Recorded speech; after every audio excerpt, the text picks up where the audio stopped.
When Jesus started his ministry, one of the first things that he did was choosing disciples. He wanted them to be close to him so that they could understand the significance of what was about to happen. The revolutionary kingdom of God was about to begin. It was a movement destined to transform the world. Jesus was about to begin a new world and a new humanity. And he wanted his disciples to teach others so that they could build up this movement to bring salvation to the whole world. For this reason, when Jesus called them, he told them that he was going to make them into fishers of men. Let us read Matthew chapter 4, verses 18 and 22 to 22. While walking by the Sea of Galilee, he saw two brothers, Simon, who is called Peter, and Andrew, his brother. And they were casting the net into the sea because they were fishermen.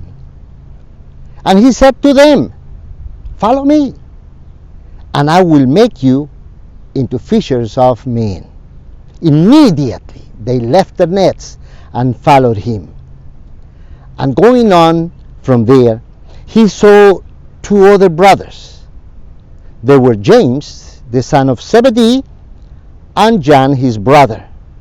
They were in the boat with Zebedee, and they were mending the nets.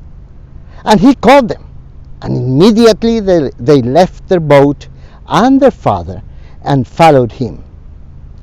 This is how Jesus' movement is supposed to grow. Disciples fishing for more disciples who can become fishers of even more disciples.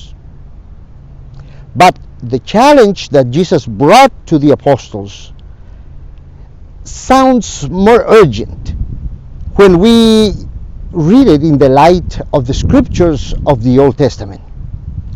Usually we do not know much about the Old Testament. But the first disciples of Jesus, they were Israelites. And they were very familiar with the Old Testament and knew very well what Jesus was telling them.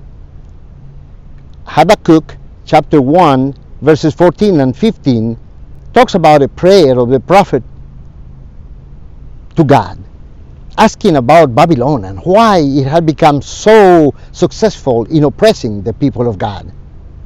And this is how the prayer begins. You made mankind like fish in the sea, like crawling things with no ruler. And here is the problem of the people, they have no leaders, and they are like fish in the sea, and they are like reptiles on the ground with no guide, or nobody guiding them. We ask, was it God's fault? Did he not provide direction? Or was it that the people refused God's guidelines? One way or another, they were disoriented and unsecured people. And this is why Habakkuk then goes on and says, he brings all of them up with a hook and drags them out with his net, and he gathers them in his drag net, and he rejoices and is glad.